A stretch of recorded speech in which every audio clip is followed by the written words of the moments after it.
I'm keen to talk to you. Ask why. Why, huh? क्योंकि तुम 6 बार screen out हुई हो. Why were you getting screen out every time?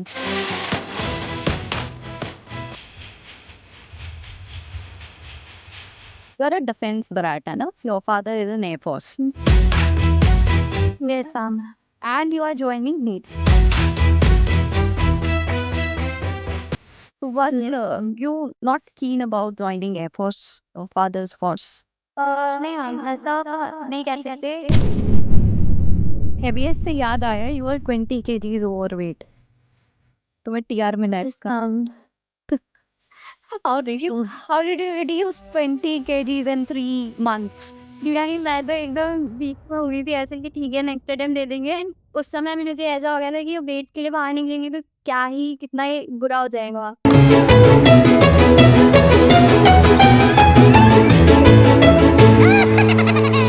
Hello, Kansha, how are you? Hi ma'am, good evening. I'm doing well. Good evening. I'm keen to talk to you. Ask why. Why ma'am? क्योंकि तुम 6 बार screen out हुई हो. And after that, recommendation that too, which is leading you to the academy. अब लड़कियों के लिए बहुत बढ़िया स्कूल है ये. Absolutely ma'am. I want to know things in very much detail. बहुत लोगों को ऐसा लगता है कि कुछ लोग अलग होते हैं, उनके जीन्स ही अलग होते हैं कि वो एसएसबी रिकमेंडेशन के लिए बने होते हैं, और कुछ होते हैं जो हर बार स्क्रीन आउट होते हैं, कुछ होते हैं जो कॉन्फ्रेंस आउट होते हैं. ठीक है, उनके मन में बैठ जाता है कि हाँ भाई किसी का अपब्रिंगिंग वैसा है, किसी का बैकग्राउंड ऐसा है, तो वो इंसान ऐसा ही रहता है, तो वो सब कुछ ही लप पे छोड़ देते हैं. But now you have prove that thing wrong. Why were you getting screen out every time? Ma'am ये एचएसबी देना एंड डिफेंस सर्विसेज ज्वाइन करना ये मेरा प्राइमरी एम था पहले कॉलेज जाने से पहले भी। बट जब मैं कंटिन्यूसली स्क्रीन आउट होने लगी तो I realise that I had developed some potential in me but I wasn't able to represent it. वहाँ पे मैं प्रेजेंट नहीं कर पाती थी उनके सामने वो चीज़ें। तो दैट वाज वन थिंग जो मतलब जिसकी वजह से I was getting continuously screen out. पहले फ्यू अटेम्प्ट्स में तो मुझे पता ही नहीं था कि मैं कर क्या रही हूँ, क्योंकि मेरे आसपास वो मतलब even having after having difference background I did not have very good circle जो इन एसएसबी वगैरह में जाता हो या इसमें। तो पहले फ्यू अटेम्प्ट्स में तो मैं एकदम क्लूलेस थी। फिर उसके बाद धीरे-धीरे मुझे पता चला कहाँ से किन चीज़ों से Telegram channels, Instagram channels in सब से आइडियाज़ ले लेके फिर I worked on it and later on मतलब उसके बाद धीरे-धीरे इवेंचुअली वो चीज़ हुई। रिकमेंडेशन, स्क्रीन इन ये सब चीज़ें। वो स्क्रीन इन फर्स्ट टाइम होना मेरे लिए इतनी बड़ी बात हो गई थी कि मतलब मैं उसी में खुश हो गई थी। तो कम से कम ओके, ठीक है. You are a defence brat, है ना? Your father is in air force. Yes ma'am. Okay. And you are joining NEET. So what, Yes, ma'am. you not keen about joining Air Force, your father's force? नहीं ma'am ऐसा नहीं कह सकते। मैं I was interested, I have given AFSB attempts as well. मेरा main aim था to join the services as an engineer because I have much interest in engineering. Okay. So whatever role I get in whichever of the three services, as an engineer, I was good with it, and Navy gave me that opportunity. So इसलिए Navy join करी। Okay. All right. When did you started preparing? अगर मैं specifically SSB की बात करूँ, क्योंकि तुमने written exams clear नहीं किया है, if I talk about serious exam, है ना? तुमने ASTAT 2 बार clear किया है? Yes, but finally the entry which is leading you to the academy is SSC Tech, Navy SSC Tech, and Yes. that is the direct entry. मतलब your SSB is so good. मतलब तुम्हारे SSB के अंदर marks बहुत अच्छे होंगे जिसकी वजह से तुम फाइनली एकेडमी जा रही हो, है ना? तो I specifically talk about SSBs only. When did you start preparing for SSBs? Ma'am after pass मतलब एम तो पहले से ही था लेकिन कभी मैंने उस पर ध्यान नहीं दिया because I was totally involve in doing internships and everything. मुझे मतलब ऐसे होता है जो एक एक स्टेप पे मैं चलती हूँ।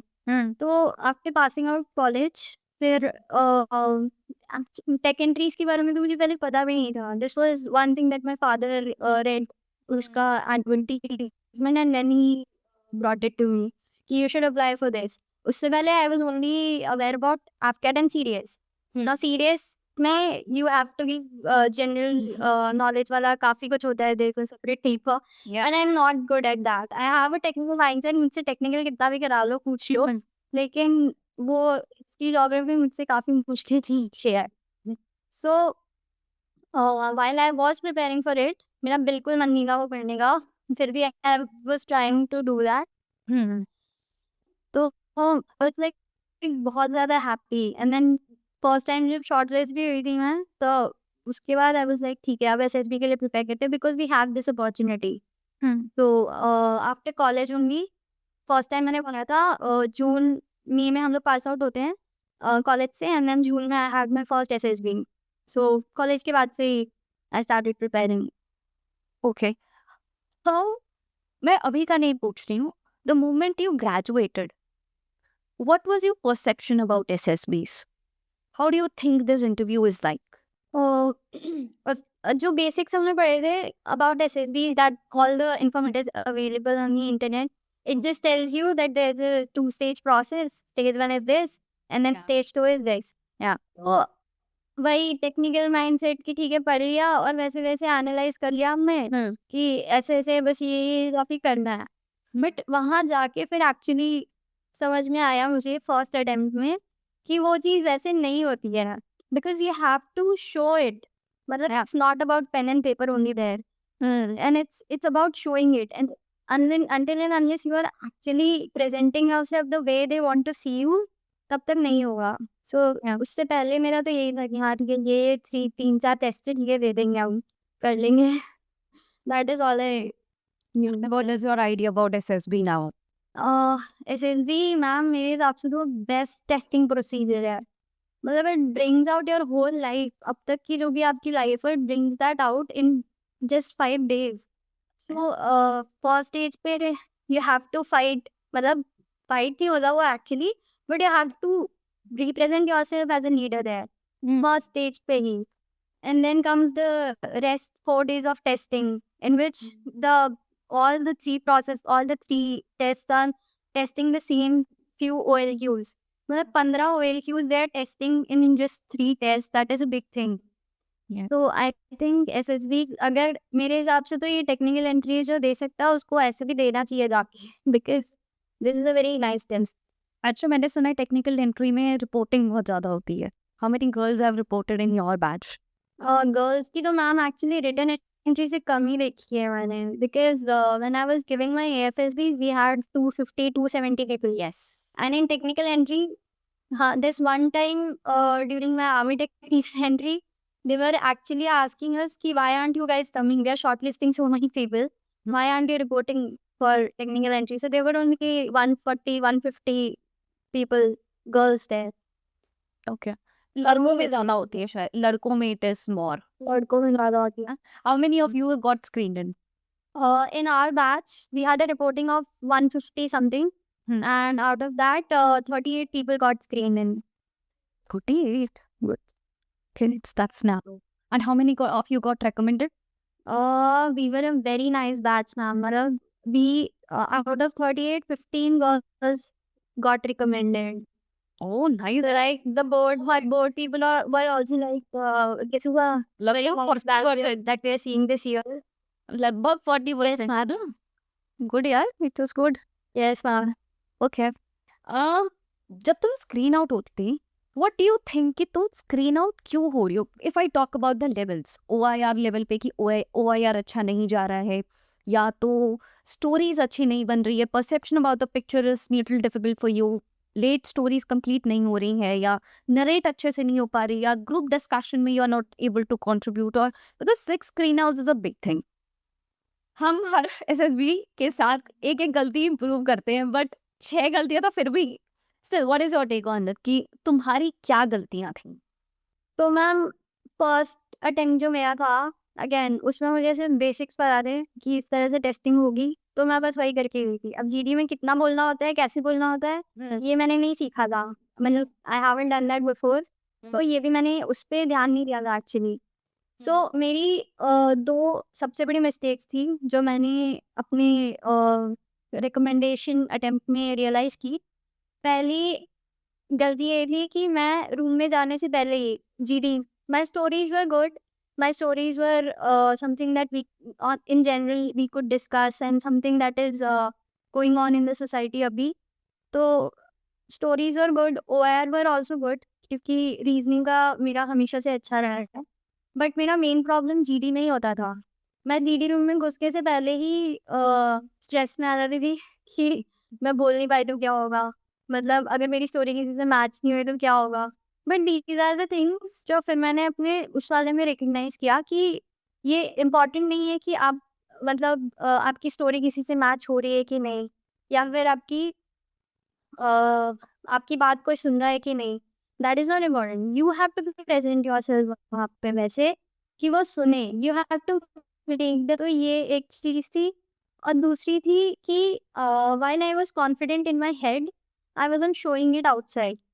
तो अपनी वॉइस में basically that is one thing. जब मैं बाकी लोगों के साथ ऐसे कैजुअली भी प्रैक्टिस करती थी, तो ये फीडबैक मुझे उनसे भी मिला था कि कॉन्फिडेंट तुम हो गए दिमाग में, लेकिन you have to bring it out. तो वहाँ पे वो चीज़ करना इम्पोर्टेंट है। आपकी वॉइस अच्छी होनी चाहिए, पूरी असर्टिव होनी चाहिए वहाँ पे, ये सारी चीज़ें। तो ये 2 चीज़ें मैंने देखी थी कि पहले से तो स्ट्रेस नहीं लेना, अंदर जाके you have to have a mindset कि आपको परफ़ॉर्म करना है। क्या होगा अंदर जाके? कोई खा थोड़ी जाएगी। तो आपको परफ़ॉर्म करना है। और दूसरा कि ऐसे परफ़ॉर्म करना है कि वो लोग सुनें। या ये चीज़। Should be at least noticeable enough. क्या Yes, that is very important. That is the only important part. कि बहुत अच्छे आइडियाज़ हो, बहुत अच्छी स्टोरीज़ हो, बहुत अच्छा माइंडसेट हो, बट अगर उसे शो ही नहीं कर पा रहे हैं तो how will they also know the fact ना? यस, तो Exactly. होना भी थोड़ा ज़रूरी है। ओके, क्या तुमने इस चीज़ की कोई स्पेसिफिक ट्रेनिंग ली थी कि मैं बार-बार स्क्रीन आउट हो रही हूँ, now maybe I should give a shot और समथिंग?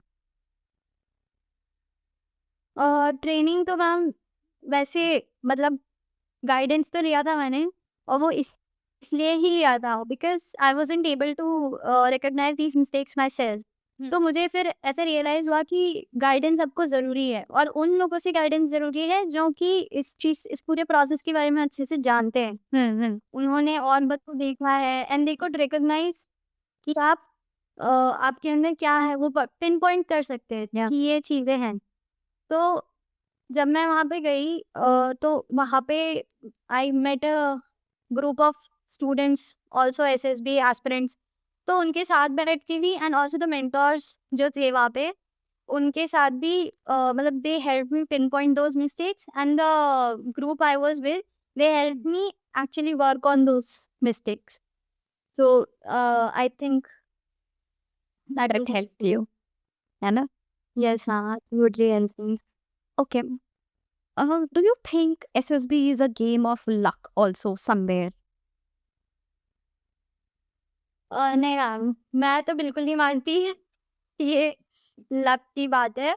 बिकॉज़ जिस पॉइंट तक मैंने अपनी गलतियों को मतलब उनको फिक्स नहीं किया था, उस पॉइंट तक मेरा नहीं हो रहा था। No matter how good I was doing otherwise, I was cracking exams, I was also getting interviews, I was getting other opportunities as well. But इस तो लक का तो उसमें नहीं कह सकते कि मेरा लक खराब था, बाकी चीज़ें तो हो ही रही थी, सिर्फ एसएसबी नहीं हो रही थी। हो रही थी क्योंकि मैंने उस चीज़ को फिक्स ही नहीं किया था, जो प्रॉब्लम एक्चुअली मैं फेस कर रही थी। तो SSB is all about understanding yourself in a way जो उनको वहाँ पे देखना है। एंड लक अच्छी चीज़ है, लेकिन यहाँ पे it's I don't think it works.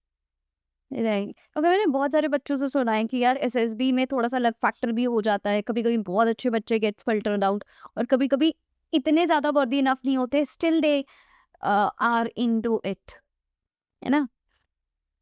ठीक है, बट अगर मैं तुमसे पूछूं। एक चीज़ एक चीज़ मैं अब यहाँ पे मेंशन करना चाहूँगी कि while when my GTO was going on, तो there were are there is a GTO task which is called snake race ऐसे otherwise.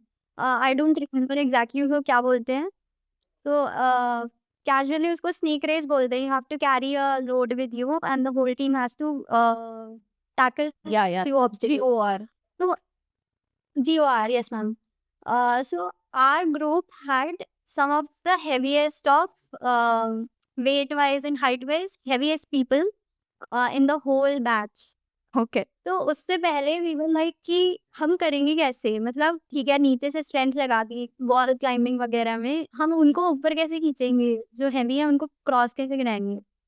तो बट वहाँ पे क्या होता है कि वो टीम इतनी अच्छी थी हमारी कि मेरा जो पर्टिकुलर ग्रुप था दैट उसमें कोऑर्डिनेशन इतना अच्छा था कि हमने ना तो वो रेस पूरी की, मतलब सिर्फ वो रेस पूरी भी की और हम we were the first team to get through, मतलब being the heaviest group still we crossed it. So I think this is what people think luck है कि मतलब इतना अच्छा ग्रुप है, इतना अच्छा कोऑर्डिनेशन हुआ, इसको बोलते होंगे कि वो लक है. Yeah. Okay. Heaviest से याद आया, you were 20 kgs overweight. तुम्हें TR मिला इसका. How did you reduce 20 kgs in 3 months? Ma'am बहुत मतलब बहुत पावर चाहिए होती है, मेंटल स्ट्रेंथ चाहिए होती है या 20 की रिड्यूस करेंगे, क्योंकि मैं तो एकदम बीच में हुई थी ऐसे कि ठीक है नेक्स्ट टाइम दे देंगे. फिर I had to leave food, मतलब I was on a very strict diet and मतलब that was a very calculated diet and then I had to exercise 3 to 4 hours a day. उसके ऊपर I had to keep in check all the insides that is. Are you speaking with any dietitian or what? I had a family dietitian. I had a doctor in family. Okay. So I was, she was suggesting me things. Okay. So but वही होता है when you leave food and family के साथ रहती हूँ मैं, तो they तो are having a normal diet. Yes. यार having उसी बीच में मैम पूरे फेस्टिवल्स का टाइम आ गया था, दिवाली एंड और व्हाट नॉट, घर में स्वीट बनेंगे और आई कैन टच एनीथिंग. तो उस टाइम पे बट इट टेक्स बहुत ज़्यादा mental strength. I was like ठीक है अभी रिकमेंड हुआ है, तो फिर उस समय में मुझे ऐसा हो गया था कि वेट के लिए बाहर निकलेंगे तो क्या ही कितना ही बुरा हो जाएगा, तो इसलिए मैंने किया. मेरे साथ मुझे हारने लगा. फिजिकल स्ट्रगल कितना हुआ? फिजिकल स्ट्रगल कितना हुआ इतना वेट रिड्यूस करने में? फिजिकल स्ट्रगल मैम एक्सरसाइज करना पड़ता था. पहले मैं एक्सरसाइज कम कर दी थी, उसके बाद मुझे 3 to 4 hours of exercise I had to do mandatorily. Gym जाती बाद जाके? हाँ अब कौन सा जाके? Gym plus outdoor running as well. Okay. I used to run in the evening and morning में I used to gym 2 hours 2.5 hours and my gym trainer was also पीछे कि this is such a nice thing you're doing, get recommended for Navy, तो अब wait के लिए तो तुम इतना छोड़ दोगी. and he also kept worrying. Okay. Good यार, मतलब this is a very big achievement indeed कि एक तो इतने टाइम बाद रिकमेंड हुए हैं and that too in 20 kgs above the cut off. This एक बहुत बड़ा मेंटल पहले वो चाहिए तब होती उसको एब्जॉर्ब करने के लिए कि आई डू इट. फिर करना शुरू होते हैं और जैसे जैसे करना शुरू होते हैं उतना ज़्यादा फेल होना शुरू होते हैं. That thing, the time limit and everything holds us. It is a big thing, yeah. I must appreciate you for that. Okay. Thank you ma'am. अगर मैं इस चीज़ पे और ज़्यादा फोकस करूँ, मैंने ये स्पेसिफिकली तुमसे इसलिए पूछा जिम और होम वर्कआउट्स के लिए क्योंकि बहुत सारी लड़कियों को आई नो कि जो ओवरवेट हैं और उनके साथ ये सारी प्रॉब्लम्स चल रही हैं, तो it will be good for them, है ना? Okay. How did you prepare for psych specifically? Psych के लिए there were a few things that actually were taught to us while I was taking guidance. तो first thing was कि introspection बहुत ज़रूरी है. Introspection से मतलब कई बार ऐसा होता है कि हम बिकॉज वी आर स्टूडेंट्स तो वी आर स्टडिंग ओनली, बाहर की चीज़ें बाहर से काफ़ी कुछ कंटेंट हम अपने दिमाग में ले रहे हैं एंड उस बीच में हम ये भूल जाते हैं कि हम हमारी पर्सनालिटी एक्चुअली है क्या. हम नहीं देखते अपनी पर्सनालिटी, बाहर वाले देखते हैं अपनी पर्सनालिटी. तो psychically it is very important that you yourself know your personality. और उसके लिए आपको आपका डेली रूटीन क्या है, आपके लाइफ में जो चीज़ें होती हैं आप उस पे कैसे रिएक्ट करते हैं, इन चीज़ों को ऑब्जर्व करना बहुत ज़रूरी है। तो ये ऑब्जर्वेशन जो है, this was one thing that was taught to us कि आप ऑब्जर्व करना स्टार्ट कीजिए। And then through those observation you write good stories, side में good stories, good sentences, because सबकी लाइफ अच्छी होती है ना। Everybody is doing a good deed, and when these things are shown in your psych wala sheet, that becomes annoying to you. दूसरी चीज़, क्योंकि साइक time bound होती है, Yeah. तो उसमें क्या होता है कि आप अगर एक्चुअली बिना ये चीज़ें इनकलकेट किए अपने लाइफ में कुछ भी लिखने की कोशिश करेंगे, तो आप वहाँ पे नहीं लिख पाएंगे, क्योंकि वो इतनी स्ट्रिक्ट टाइमिंग पे होती है। 12 stories you have to write, and then उसी के बाद सेंटेंसेस, उसी के बाद एसआरटीज।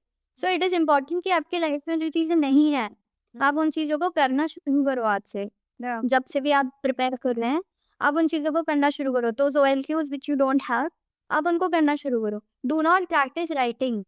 मैंने कभी राइटिंग प्रैक्टिस नहीं की, मैंने कभी स्टोरी लिखी नहीं बैठ के। मैंने उनको बेसिकली वही वो आइडियाज़ लगाए कि मैं ये चीज़ें करती हूँ और मैंने ये चीज़ें आज तक की हैं। तो उसके बाद जब वो पिक्चर आती है, you are able to relate कि ऐसी सिचुएशन मेरे साथ हो चुका है या फिर मैंने देखा है कहीं पे। Yeah. So that is how I prepare for site. Okay. क्या ब्लैंक स्लाइड को प्रिपेयर करना चाहिए बिफोर हैंड? नहीं मैम, मतलब ब्लैंक स्लेट को prepare as in you can have an idea that blank slate आएगी, तो I went to this particular place. For me मेरा फेवरेट पार्ट था कि मैं अपने किसी ट्रैवल के बारे में लिख दूँ। तो अगर मैं यहाँ से एग्जाम देने भी गई हूँ, तो मैंने कुछ चीज़ ऑब्जर्व की है रास्ते में, तो मैं उसके बारे में लिख देती थी। या फिर कोई कहीं रिसेंटली घूम के आई हूँ, तो मैंने वो लिख दिया।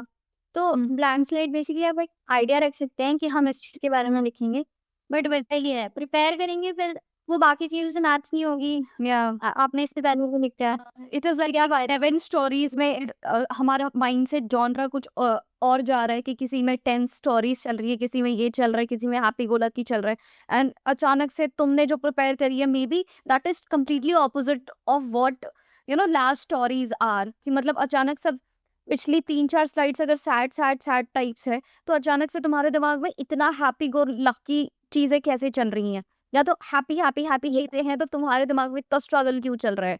That is contrasting behaviour show हो जाता है वहाँ पे। इसलिए ऑल्सो आई फील कि यार ब्लैंक साइड प्रिपेयर करके तो जा रहे हैं, लेकिन वो 11 स्टोरी से मैच नहीं करेगा, natural flow of knowledge reflect नहीं करेगा, है ना? यस। और साइक में यही प्रॉब्लम है ना कि जैसे मैंने सबसे ज्यादा यही प्रॉब्लम देखा है कि इंटरव्यू में हमें थोड़ा थोड़ा पता लग जाता है कि हम कहाँ लैक कर रहे हैं। Maybe my knowledge is not up to date, maybe I am not aware about my own self. कुछ ऐसी इंट्रिकेट क्वेश्चन में मैं वीक पड़ गई हूँ, या मैं सोच रही हूँ, मैं ब्रेनस्टॉर्म अप कर रही हूँ जो मुझे पहले करना चाहिए था, तो थोड़ा बहुत रिफ्लेक्ट हो जाता है। उसमें भी जीटीओ में भी सम वॉट ऑफ कोर्स अगर 10 कमियां होंगी मुझ में, मुझे शायद 5 कमियां दिखती हैं, लेकिन दिखती हैं एटलीस्ट कि मुझे आइडियाज नहीं आ रहे, या तो आइडियाज आ रहे हैं तो I am not just able to express it to my group, और अगर हो भी रहे हैं तो उसका एग्जीक्यूशन इन गुड वे नहीं हो पा रहा है। बट साइक में इट इज़ ऑल ब्लैंक कि मुझे तो अपने बेस्ट ऑफ नॉलेज के हिसाब से ही मैंने लिखा है, मेरे हिसाब से तो ये बेस्ट ही है, तो how can I challenge that also and improve. इसलिए मैं सबसे ये क्वेश्चन तो खासकर पूछती हूँ कि तुम साइक की तैयारी कैसे करते हो? साइक इज द बिगेस्ट ग्राउंड जहाँ पे इट इज लाइक कि how you prepare it is a very big thing, है ना? और साइक इज द ओनली प्लेस जहाँ पे आप एज एन इंडिविजुअल अपने आप को रिप्रेजेंट करते हो। इंटरव्यू में भी वो आपके पेरेंट्स के बारे में क्वेश्चन पूछते हैं, आपके पेरेंट्स से रिलेटेड, फ्रेंड्स से रिलेटेड, आपके एनवायरनमेंट के बारे में। जीटीओ में वो आपको देखते हैं ग्रुप के बीच में। साइक इज वन थिंग जहाँ आपके इंडिविजुअल थॉट्स होते हैं, and because it happen, it is the first test that you give. वहाँ पे आपका एक कॉम्पिटिटिव, मेरे हिसाब से पर्सनली एक कम्पिटिटिव नेचर सामने आता है। तो उसमें उसमें आपका मेरे हिसाब से शायद किसी की भी बेस्ट परफॉर्मेंस होती होगी, क्योंकि उससे पहले आप बहुत familiarize नहीं हुए हो दूसरे लोगों से, तो आप उस मोड में हो कि नहीं मेरे को तो अच्छा देना है। यस यस तो इसलिए ओके। और तुमने जो 20 केजीज वजन कम किया है वो तो एसएसबी के बाद किया। ये Was this thing not a trouble for you in your SSB, वही ma'am, especially in DT? I want as I mention before, मेरी टीम को मुझ पे इनिशियली मैंने देखा कि उन्हें मुझ पे ट्रस्ट नहीं था, क्योंकि मैं विजिबली वैसी दिख रही थी कि शायद मैं उतनी सीरियस नहीं हूँ फॉर एसएसबीज। मतलब मैं विजिबली वैसा ही एक इमेज पोर्ट्रे कर रही थी। बट बिकॉज हमारे फर्स्ट फ्यू टास्क वैसे नहीं होते, फिजिकल नहीं होते। We have the FBTs, not FBT, we have TGT group discussions, and then the we have group discussion. group progressive exercise ने GPE और वो सब group planning exercise, yeah. हाँ, तो फिर जब मैंने इन पे बोलना शुरू किया एंड जीपी वगैरह में जो मेरा अप्रोच था, लॉजिकल था, ये सब चीज़ें देख के उन्हें समझ में आया कि इट इज़ नॉट मतलब शी हैज़ समथिंग। तो उसके बाद उनको मुझ पे ट्रस्ट आया। फिर उसके बाद जब हमने फिज़िकल जैसे जीओआर ही है हमारा, फिज़िकल उसके बारे में बात करी, तो वहाँ पे भी हमारी पहले से बात हो गई थी that we are heavy, we have to stay strong. Yeah. हम कर सकते हैं, ये जिस पे बिलीव किया हम कर सकते हैं, and then we did it. Hmm. And हम बहुत फनी चीज़ हुई थी, मुझे सीटी में एक लड़की ने बुलाया था, तो वहाँ पे आपसे वो पूछते हैं एज कि आप इनको क्यों बुलाना चाहते हो? उसने मेरे साथ एक पतली लड़की को बुलाया था। मैंने कहा यार दी एडवांटेज ऑफ वेट, वो बल्ली पे खड़ी हो जाएगी तो मैं मतलब वो बल्ली प्लांग पे खड़ी हो जाएगी तो I will have an advantage. मैंने कहा ये क्या रीज़न होता है यार बोलने वाला? बट ठीक है, whatever goes best for you. तो उस समय उनका भी परसेप्शन ऐसा हो गया था कि ये मतलब she is not very competitive और वो नहीं कम्पीट करेगी because she is like that. But ठीक है, मैंने उन्हें अच्छा कॉम्पिटिशन दिया भी था। ओके, बट सीरियसली ये तुम्हारे इंटरव्यूअर ने तुमसे नहीं पूछा कि if you want to be in forces you have to be in specific shape, right? But if that is not reflecting in your physique, that means you are not manifesting that thing. तुम बस serious नहीं हो उस चीज के लिए। है ना? मतलब whatever we speak, it gets reflected in our action, in our body language. Then पूछा था मैम मुझसे, इंटरव्यू में भी पूछा था। इनफैक्ट जब मेरा रिजल्ट आना शुरू हो रहा था, जब वो रिकमेंडेशन का रिजल्ट दे रहे थे, तब भी उन्होंने उससे पहले ये बोला था कि हम तो रिकमेंड कर देंगे, मेडिकल बोर्ड बहुत स्ट्रिक्ट है। तो एक्चुअली वेट मेरी ये भी एक लैक थी जो मैंने रियलाइज़ किया ड्यूरिंग दिस वेट लॉसिंग। उससे पहले मैं फिज़िकली एक्टिव थी, मेरा weight was at a static point, it wasn't increasing और डिक्रीज़िंग इवन, बट मैं उतना एक्टिव नहीं थी जितना मुझे होना चाहिए। तो ये चीज़ जब मैं जीटीओ वगैरह, टास्क वगैरह हम कर रहे थे वहाँ पे, मुझे रियलाइज़ हुआ कि जब आप if you look the part then you can be the part. मतलब first you have to look the part. तो वहाँ पे ये चीज़ें मुझसे इवन जीटीओ ग्राउंड में भी उन्होंने पूछा what do you do for physical exercises for your physical health. तो उस समय तो मैंने उन्हें बोल दिया था कि मैं एक्सरसाइज करती हूँ, बट मैं उतनी फिजिकली एक्टिव थी नहीं। वहाँ उसके बाद ही एक्चुअली मैंने उस चीज़ पे वर्क किया कि दिमाग में जैसा भी हो, फर्स्ट प्रेजेंटेशन आपका अच्छा होना चाहिए। उसके बाद जब I lost weight while I was going for my medicals, तब उसके बाद धीरे-धीरे कॉन्फिडेंस आया उस चीज़ पे मुझे कि हाँ, पतला होना एंड फिजिकली फिट होना इज़ नॉट पतला, that is wrong word. Physically fit होना is why it is important. So finally, you were recommended and now going to the academy. How are you preparing for the academy? Ma'am academy के लिए I am तो very excited, क्योंकि academy is something जिसके बारे में हमने बाहर से स्टोरियाँ सुनी हैं कि अंदर इस तरीके से होता है, इस तरीके से ये चीज़ें होती हैं, all these things, and I am very excited क्योंकि बहुत ही एक I am a very competitive person and academy life is also a very competitive zone. वहाँ पे आप पूरे टाइम परफॉर्मेंस बेस्ड चीज़ें आपको करनी होती है। तो उसके लिए आई एम प्रिपेयरिंग, और प्लस फिजिकल हेल्थ आपको एक सर्टेन लिमिट में अच्छी होनी चाहिए आपकी, तो उसके लिए भी आई एम ऑल्सो प्रिपेयरिंग। और उसके बाद मेंटल स्ट्रेंथ भी चाहिए, क्योंकि आप 6-6 महीने आप अपनी फैमिली से दूर रहेंगे, बात नहीं कर पाएंगे, मिल नहीं पाएंगे, आउटसाइड वर्ल्ड से कट रहेंगे। बट दैट इज़ मेरे लिए तो बहुत एक्साइटिंग है, क्योंकि मुझे तो अंदर की लाइफ देखनी थी हमेशा से, तो मैं तो रेडी हूँ पूरी तरह से। गुड यार, अच्छा लगा तुमसे बात करके। मतलब मुझे ना थोड़ी देर पहले पता चला कि मुझे तुमसे बात करनी है, एंड मैंने सिर्फ डिटेल्स के लिए पूछा कि डिटेल्स दे दो बस उसके कितने अटेम्प्ट्स है वगैरह, एंड समवन सेड कि 6 टाइम्स स्क्रीन आउट है ये। I was like oh my god, अब तो मजे आएंगे कि मतलब इसी पे। And then I got to know कि you have reduced 20 KGs of weight. मैंने कहा अरे यार, मतलब इसने तो सारे जो मिथ्स एंड परसेप्शंस होते हैं ना about how certain candidate is, चाहे एजुकेशनली हो या प्रायर रिकमेंडेशन हिस्ट्री हो या फिजिक्स से रिलेटेड हो, मैंने कहा यार मजा आएगा, अब इसके बारे में जानेंगे कि what the hell is he doing. Good यार, मतलब आईएनए है ना finally. Well, finally. Finally how are you feeling, मतलब पेरेंट्स का रिएक्शन क्या था when they got to know कि यार now you are leaving for academy? Parents तो are on top of the world. My mother is like lieutenant की mummy, lieutenant की mummy. She saying that दिन में 3-4 बार तो बोलती ही है वो। And they are very excited. उनका बस चले तो वो वहीं पे सेटल हो जाए, आईएनए के बाहर कर लेके। They are like that. But हाँ, उनके लिए भी एक प्राउड मोमेंट है, क्योंकि फैमिली में father was in the air, but अभी तक फैमिली में कोई है नहीं। And being a girl, they were able to bring me to this point कि मेरी फैमिली मुझे तो बोल रहे हैं कि फैमिली हिस्ट्री में एक नया एक पेज जोड़ दिया, that you're going to get commission। या तो they are very proud. Even हम लोग अपने गांव से काफी कनेक्टेड हैं, तो वहाँ के लोग आर आल्सो प्राउड कि this is something you have achieved and it's commendable. it's a really very big thing as a girl, and जब फर्स्ट जनरेशन गर्ल जो कमीशन ऑफिसर बनता है इसके लिए तो all together it is a very big thing. I can totally think and imagine how happy your parents and your relatives will be, है ना? Good यार, अब मतलब नेक्स्ट टाइम तुम्हें जब भी देखेंगे तो ऑल वाइट में देखेंगे।